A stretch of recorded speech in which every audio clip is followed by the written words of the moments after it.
Hey, Cancer Warriors. My name is Tonya and welcome to Power Pantaloons podcast. Today we have with us Dr. Danielle. Welcome to the show. Well, thank you. I'm happy to be here. We're thrilled to have you. So, why don't you tell the audience what your zones of genius are? Well, genius, that was more life experiences that led to my genius, right? Yes. I was diagnosed with cancer when I was 15. I had surgery every 6 months. They kept going deeper and deeper because problems kept reappearing. I was studying psychology. It was an institute in Paris. They were also teaching nutrition. And they told me, why don't you check the nutrition aspect of it? That might help you. At 18, I bought my first juicer and I juiced myself back to health. I had to detoxify. I had a lot of toxin from medication I had before when I was growing up. And that was it for me. But cancer can be very tricky. I was working with a medical doctor and he said, sometimes it's one thing, you change one thing and you find sometimes it's 17, sometimes you need to change 98% of your life. So you need to stay alive until you change your life if you're willing to do so. So now I work more on the mental, emotional aspect behind diseases because that's a big factor in what we have. And we have not been taught to deal with our emotions. We stuff them, right? And Yes. our creativity, sometimes we stuff it in because, especially women, we want to be nice, we want to be accommodating to everybody. And there's a part of us that says, no, now you're going to be yourself. And if you don't want to do it and follow your intuition, we're going to make you follow your intuition. And all of a sudden you go to, oops, what's happening in my life? The older I get, the less tolerant I have for that kind of nonsense, right? Like I don't people please on the regular. I remember being a teenager and holding my tongue, and I I have a lot more difficulty holding my tongue now. And advocating for myself and others is very important to me. So I resonate with that. And the other thing that I thought was super important, that we should talk about, the mind, body, spirit, right? Because if if you have a dis-ease in your body, it could lead to disease if you don't take care of it. And emotional things can cause trauma. Like if you're hiding trauma or not resolving a trauma, it can turn into a problem. Yeah, I don't know if you've heard about Dr. Hamer. He was a German oncologist, meaning he dealt with cancer. And his son was murdered when they were on a vacation in Italy. And his wife contracted breast cancer. She died of it. He had testicular cancer. And he was curious, wondering if the murder of their son had anything to do with the cancer. And he started to scan people's brain and say before they saw there was something and they disregarded, was just something that's unimportant. And he scanned like 32 or 33,000 people and eventually mapped the brain that when we have a trauma somewhere, then it may lead to a cancer in a specific part of the body. So he knew when somebody was showing up with something that was wrong, breast cancer, testicular cancer, pancreas cancer, he knew what kind of trauma these people had had. And often by resolving the trauma, you also resolve the cancer, I which you should not do because you're not being pro-pharmaceutical doing that. I don't know if we're allowed to say that, but he had a lot of problems because he was curing too many people. Yeah, that's a debate. uh the the wellness protocols here in the States and elsewhere. I Yeah, big pharma has a big say in what goes on. And the standard of care right now is surgery, chemotherapy, and radiation. And Yeah, that's all that is legal. yeah, And And I was working with a medical doctor, and he told me he's not an oncologist. He's not allowed to treat cancer. Now, if he would give up his medical license, open a sports spa, arena, whatever, and pay like $7,000-8,000 a year, he could do all the alternative cancer treatments there. But as a medical doctor, it was illegal for him. yeah, it sad because it's a money making business and not a wellness wholeness system, which is what it should be, right? So a lot of people have to go and do and find alternative answers. I do think that allopathic medicine is absolutely vital in certain instances. Absolutely. Yes, Um, absolutely. Even for tumor, if you take an herb to reduce a tumor, it may not work, and it's going to take a long time. My suggestion would be remove the tumor and change your lifestyle, deal with emotions, and move forward. yes. I holistically you need to deal with your mindset. You need to deal with the past trauma. I was violated the first time at the age of 5, and I believe that that was a cause of my cancer. I don't have any evidence to that, right? But it's something that I believe, and it's I've been working with There's that, some and strange correlations. We cannot talk about causation, but correlation. It's that breast cancer, one side is because you lose support a loved one. And we're having some internet issues here. oh, I'm sorry. Can you say that again? I say breast cancer is often linked to loss of support. On one side, I forgot if it's a right or the left, it's loss of a support, like a husband, wife, well, yeah, husband, a partner, and then the other side is a loss of children that can trigger breast cancer. That's super interesting. We don't talk about that, but emotionally it hurts us, and breasts are the nurturing part of a woman, and you lose that, and there is a connection between the loss of being able to nurture. That's very interesting.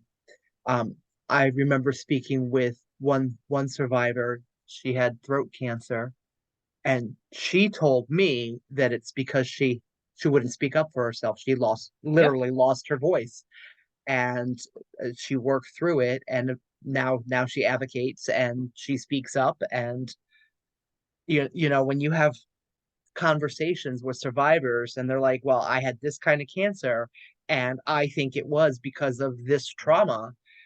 I mean, Deep inside, we know why. yeah, you keep hearing it. So you,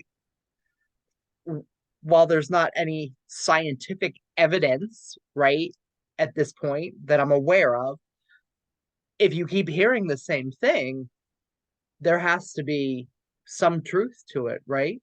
It's anecdotal, but like you say, when you start to collate all the anecdotes, it starts to show a pattern. And oftentimes you faced with a very tough choice. Say you're gonna have a cancer, or you're gonna go in the other direction and totally change your life. What are you gonna do? And it's tough. That's why sometimes, you need help, you need a support group that's standing behind you and helping you. What do you say, survivor navigating? Yeah, and helping the cancer people. We had a group where the doctor said he had a woman who had cancer, and she preferred to keep the cancer because her family was now taking care of her. Yeah. And, Yeah. all of a sudden becoming independent again, not having the cancer means she was going to take care of everybody and nobody was going to take care of her. I heard about an attorney, I think he was in Switzerland, who had cancer, was dying of cancer. And he never wanted to be an attorney, but his family, well, they were attorney. His father was an attorney. You do what dad says, what the family says. He always wanted to go up in the Alps and take care of sheep and play I think it was the flute or the violin. And Yeah. he just quit everything. He went up there with another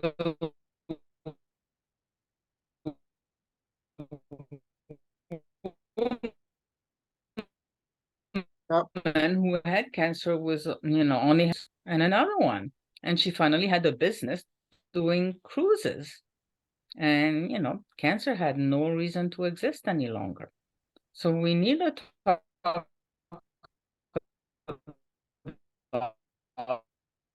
what's behind.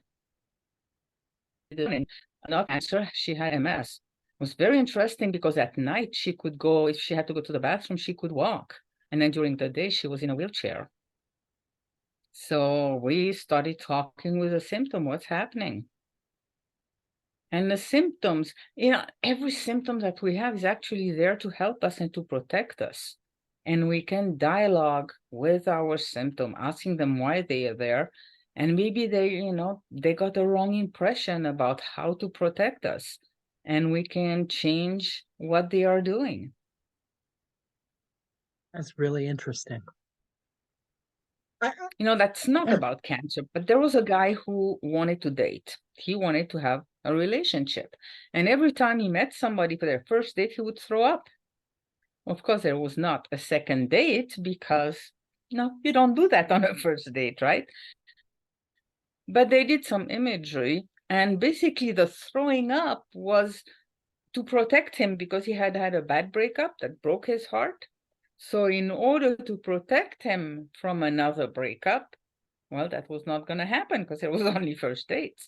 But instead, the throwing up part of him, they made an agreement that his little pinky was going to hurt when he was on a first date, just so he would pay attention to whether he was heading in the right direction for another breakup. And that kind of solved the problem. And many times cancer too, it's there to protect us. So what can we do? Initially, Dr. Simonton came up with a Pac-Man idea, have the Pac-Man eat the brain cancer or whatever. And it works for some people, but for some others, they need to come up with their own idea about how to deal with the cancer. It's not necessarily fighting it. Although if the cancer refuses to talk and decides to destroy you, then yeah, you can take some, Pac-Man or whatever to destroy it. But a lot of time just dialoguing with it and making changes in your life is very helpful. I think that's the point is making changes and what you put in your mouth when you talked about detoxifying your body. I think that is is exceedingly valid. And I will admit, when I was going through my cancer journey, I did not address my food at all, but I addressed all kinds of other things. I'm now addressing my food and my nutrition, Mm-hmm. and I've lost 75 pounds in the last year and a half. Um, and last Monday, I gave up gratuitous sugar. So we're working towards even a better, more alkaline inside. It takes time. It's not something you can do overnight, right? Like if, but and so it's important to start now and start fixing stuff now and do your therapy or your shadow work or work through your trauma, whatever, however you want to call it, whatever labels you're using for that, it doesn't matter. It's all the same thing.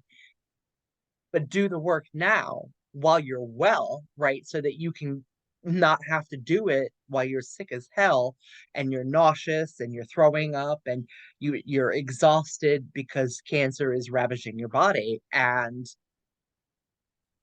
it's It's much unfortunate harder. that, yeah, people don't want to do it. I was doing some marketing with a guy and said prevention is the hardest thing to sell because until there is a crisis, people think they are invincible. Well, nothing motivates us more than pain, right? Like, Yep, it's a great motivator. Yeah.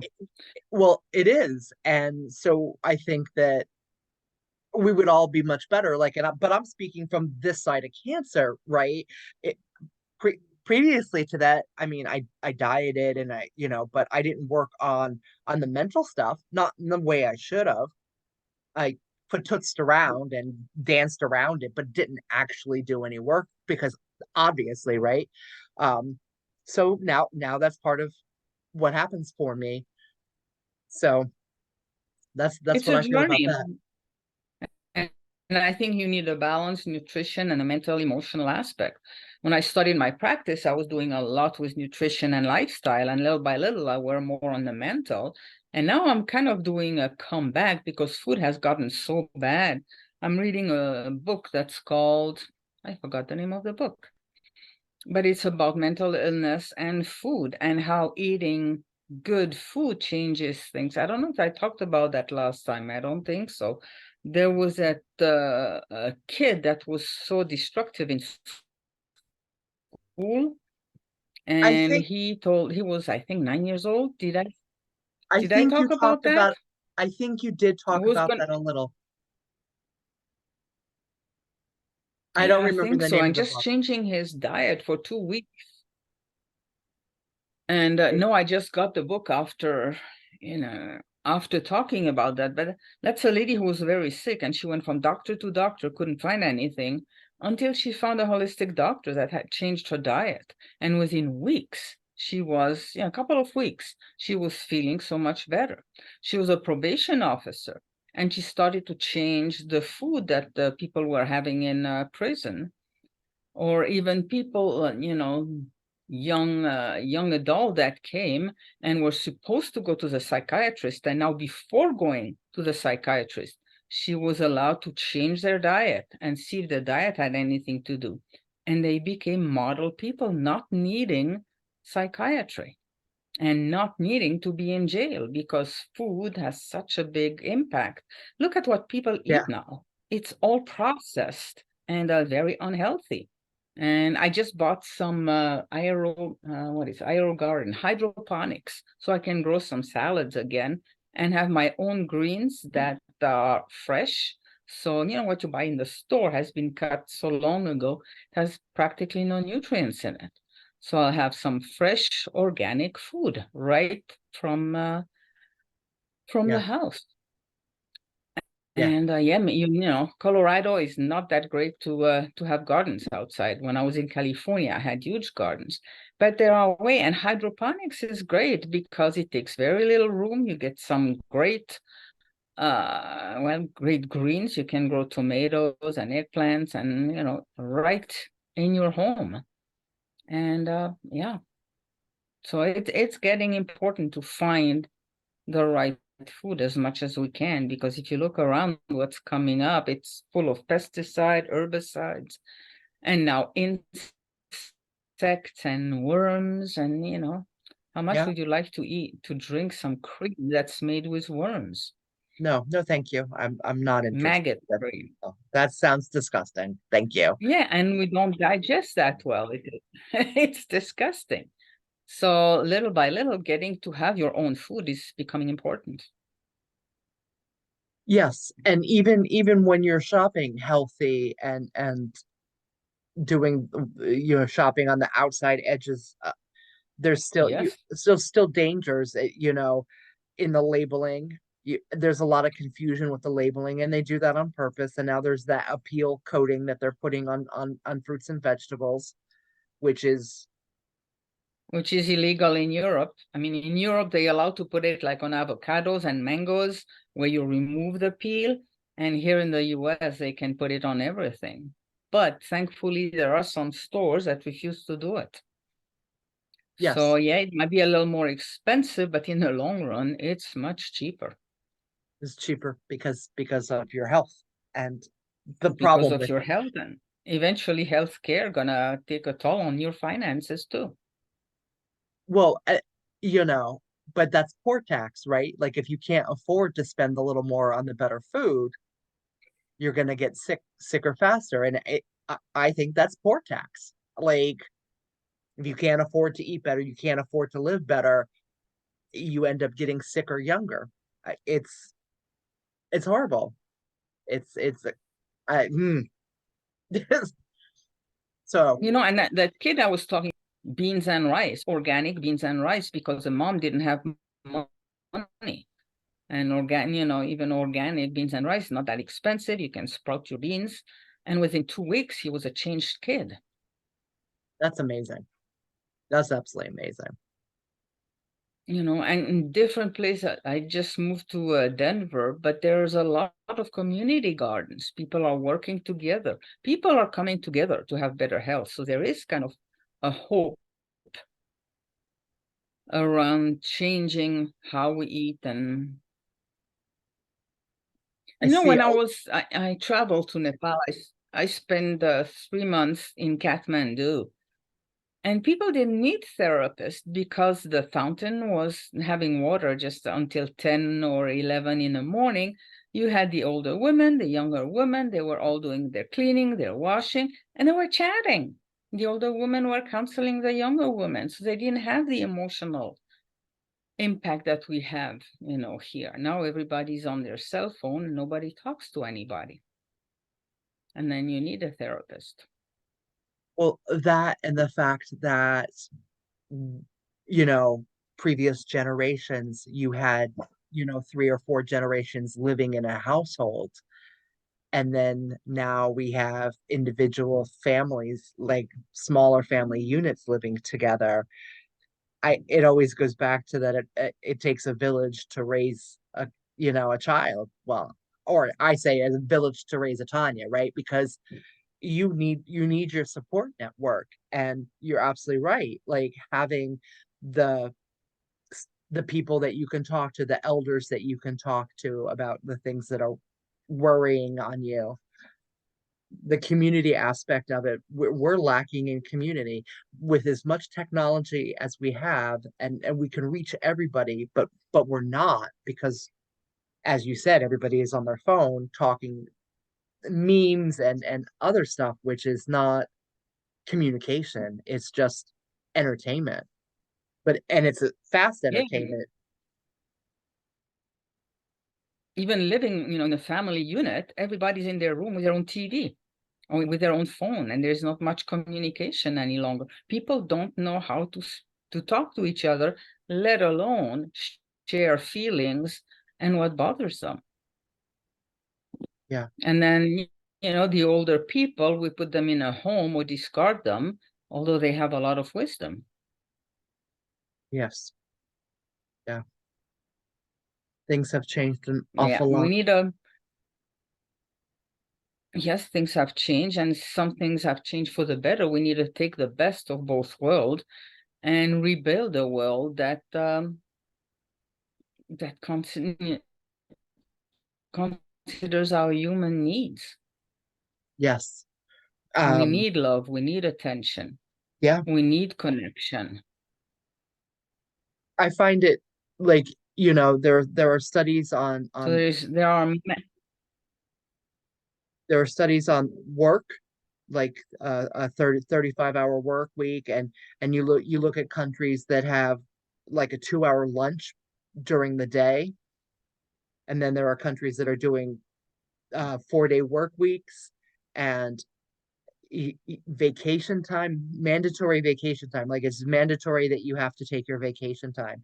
All of these things work towards mental health. And Absolutely. And I was lucky to grow up in Switzerland. We ate breakfast together, mom, dad, my two brothers. We went to school, dad went to work, mom went shopping to make some fresh food for lunch. My dad had an hour and a half, kids had 2 hours. We ate lunch together, then we're, our different ways. And then in the evening, once again, we were all together and we spent time, playing and hiking. And then I had my grandmothers that came to take care of us once or twice a week, so mom could have a break. You don't see that much any longer. no, You put kids in daycare when they are 2, 3 years old now, and you hardly know your children. yeah, And it's then everybody kind of disappears, and family units, I think that's very important. yes. And so Me, if you're going through a cancer journey or any kind of trauma situation, having the right support network is super important. And with this kind of stuff, it makes it trickier to have that kind of support network. Did I lose you? Maybe. So, Uh, I'm still here. okay. All right. Well, the internet has been kind of wonky over here, but that's all right. We're gonna keep going. Um, so with that kind of struggle in what's going on, it makes it trickier to have the right kind of support network when you're going through your trauma situations. And some advice I have on that would be just, you know, do your best and tag specific people for specific things that you need that they specialize in. You might want one friend to be the friend that comes to pick you up, to take you out of your house, to drive you around the block, so you're not looking at the inside of your house. You might have a different friend that you call at 3 a.m. and cry to and vent to because you're scared and you think you're going to die and you just need to get that out of your system so that you can get your mindset back on board with the fact that we're kicking cancer's ass. So you just kind of have to build it like that. I didn't face cancer in my 30s. I had another disease that left me bedridden for quite a while. And it was more because I was in a cult and abusive situation. And I knew I had to get out of it. And I had no support. I found support in books. I was reading and dialoguing in my mind with the author. And I fell in love with life. And that helped me go through, because sometimes the support is missing, let's face it, but you can always find something, a book, a show, you know, my hydroponics. I check my plants and I talk to my plants in the morning. And then, try to do some sports if you can. Go walk nature. Nature is so healing. And there's a wildlife refuge not far from here. I like to go, and while I try to take a picture of a deer that's walking away, I don't think about all the troubles. I'm just right in the moment, and that's important too. Absolutely. Having being present in the moment and having gratitude, absolutely important. There was something else I was going to add to what you said there. Mindset. So you are choosing to find good things. You're choosing to find things that keep you here, and that is part of it, right? Like I know that there are people with challenges in this area, and I'm not meaning that everybody can think themselves happy. That's not what I'm saying. But what I am saying is you can choose to to live. You can choose to work towards things that allow that to happen, and you could also choose to not. And I've seen that, right? And it's very sad.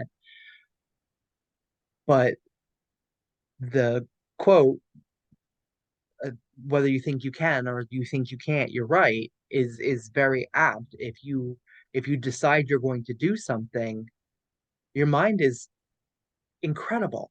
It really is. It's going to find what you need once you make the decision.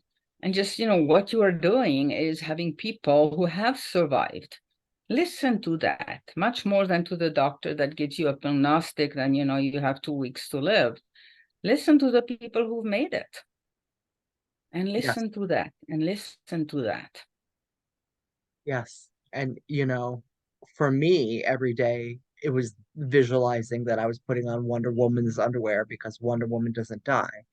That was the physical representation of me actively Yeah. deciding to live every day. And it doesn't have to be Wonder Woman for you. It could be Batman or grandma or whoever the person is that you admire the most because they have the cojones to keep going. Whatever it is, whatever trick you need, employ it. It's a tool in your toolbox. When I was growing up, I wanted to become a doctor, and then I got married, had children, and in my 30s, I found myself bedridden for months with a lot of pain. And I thought I had about 2 weeks to live with 6 children that I was leaving behind. And that was difficult. And then I made my peace with God. I was just in bed and waiting for those 2 weeks to go by. And I guess it was not my time because I'm still here. It was not Wonder Woman at the time. It's our neighbor had made a video of something on TV, The Power of the Mind or something like that. He gave me the video. I say, yeah, it's too late for me anyway. I'm just too weak. I was in bed. But right at the end of that video, there was an economist that just said one sentence. She said, we're all going to die. Why not do it while we're having fun or do something we like? And Yeah, that's got me out of, all of a sudden say, okay, what did I like? Well, when I was super healthy, I was doing yoga. I was a vegetarian at the time and I was studying. And I was still studying a lot because I was homeschooling my children. I was pretty much still a vegetarian at the time, although it's not a good thing for me. But I wasn't doing yoga. I'd say, maybe I could do yoga for these, 2 last weeks. The next day, I got a magazine in the mail with yoga tapes. You can order yoga tapes. I mean, the universe, once you make a decision, it's amazing what the universe does to bring things to pass. So I ordered these tapes, and she said, we have a special this month about, what was it, excellence and values. And, I ordered the tape, it was all about goal setting. And I set a goal of being a doctor. That's what I had wanted to do. I gave myself 5 years to get a doctorate of some kind. And lying in bed, I would say, come on, doctor, sit up. Doctor, sit up. Doctor, get to the hallway. And, not Wonder Woman. To me, was giving myself the title doctor. You need to get yeah, up. You need to do this. You need to do that. And 3 years later, I had my doctorate. amazing. So yeah, it's that there is a moment of choice, I think, a moment when we make a decision and then things start to happen. People can find your show, your podcast, find a book that leads you to somewhere else. And all of a sudden you on a journey. Might not, be an immediate, next day I am healthy, but you're on a journey. It took me 5 years to recover my health, but I'm doing pretty good. Yeah, I'm still working on mine.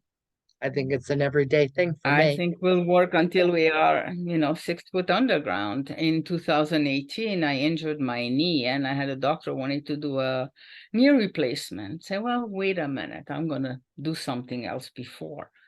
And I still have my knee and I can bike and I can hike and I can do about everything. Once in a while, I have some pain and I have some microcurrent devices that take the pain away and I'm doing fine. Yeah, yeah. I try really hard to stay away from having traditional medicine all the time if I can avoid it. Like if when I have injuries, I'm going to use herbal remedies first, unless Yeah. it's obviously critical, right? But that's me, right? That's my mindset. I Because would that's a journey that you've already gone through. I have to go to the dentist. I still don't know how to repair my own teeth. But yeah, but I yeah, know how to recover faster. yes, right, exactly. And it starts here, and what you put in here, like it really And makes do a not difference. take vitamin C before going to the dentist. I had a horrible experience where I was fasting and taking a lot of vitamin C before going to the dentist. He had to work on a tooth and he would put the anesthetic, and within a few minutes, the anesthetic was Right. gone. Wow. My vitamin C detoxed so fast. He gave me like 5 shots, and finally I'd say, okay, just go ahead. And I was holding onto the chair because I didn't know why. When I left his practice, I saw there was a flyer on the office saying, do not take vitamin C before you go to the dentist. I would have loved to know that before, but now I know, and how powerful vitamin C is to detox. Interesting. I did not know that. No, and sometimes you learn it the hard way. So But you'll remember it more if you learn it. yeah, I remember it because once he was done, I couldn't move because the anesthetic had gone to my brain. I said, I can't drive like that. So they gave me oxygen for like 45 minutes and I stayed another hour. So the anesthetic was not in my tooth anymore, but it was working through my brain. Yeah, I do remember I'm not taking vitamin C before going to the dentist. And I know how powerful vitamin C can be to detox. That is absolutely crazy. So yeah, that was a crazy story. And I remember now, you had cancer and you can talk about it from experience, not just because you read it in a book or somebody told you. Right. You went through the journey, and now I think you're more able to help people. I, I agree. I think it's really hard to teach somebody something you don't know how to do or from a place that you've never been. And cancer nearly You knew killed. what you needed, you knew what was missing, and you can provide it for people. Yeah, I had a friend who had been sick and she said she was going to write a book about how important it is to have a support network and how to find a support network because we need that. we are We're not communal. all like monks in India that live in a cave forever. No, we're communal. Humans are Mhm. communal. We need a community, especially when we're not feeling well. And on the other hand, like Yeah. when you're looking at some strong people, we have a hard time asking for that help, which makes it a little challenging too. But when you're diagnosed with cancer or some cancers, it's very brutal, and you have to have help because you can barely walk. You don't remember what you did 5 minutes ago. Y your brain is Yeah, so and you have that foggy. energy in this country of being very independent, Declaration of Independence, but we have also taken that in us to be independent ourselves. I found when I was in Switzerland and in Europe that people are much more forgiving about people being sick. They will help. If you're depressed, they will surround you and help you. I remember a cousin went through a depression after a divorce, and her sister and her parents, stayed with her. Sometimes they just slept in her place. And she had incredible support. And I haven't seen that much here. Here we're more independent. I read a book, they say Americans have about 6 months tolerance for people not being fine. And it's tough when you're going through cancer, through a divorce, that, hey, recover, be strong, recover. That number sounds about right. I can see that. Um, I was super fortunate with my support network. But you know, support works both ways, right? Like if you're constantly giving when you need it, you should have it. In theory, but that it doesn't always work.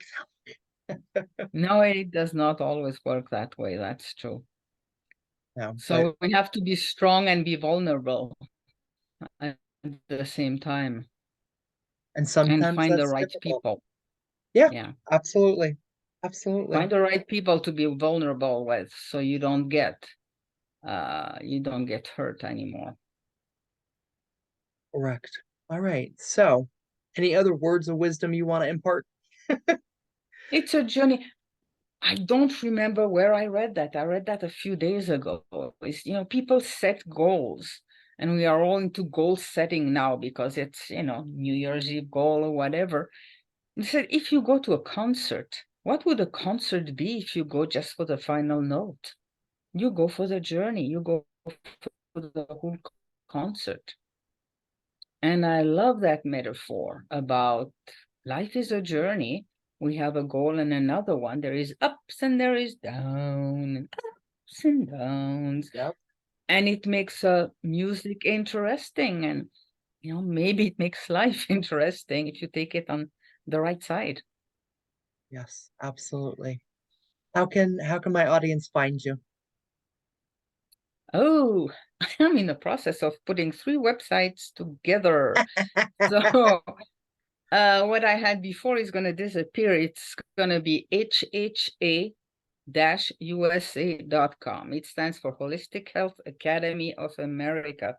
I studied that a while ago. I kind of dropped it and now I'm going back into it. So it's Okay. about, I'm going to have resources that are free. I'm going to have books. I'm going to have courses. HHA-USA.com. All right. I will make sure that that is in the show notes for everybody. And I want to thank you, Dr. Danielle, for being here tonight. We really appreciate you. Well, thank you. That was fun in a very special way. Fantastic. Until next time, Cancer Warriors, we'll see you soon.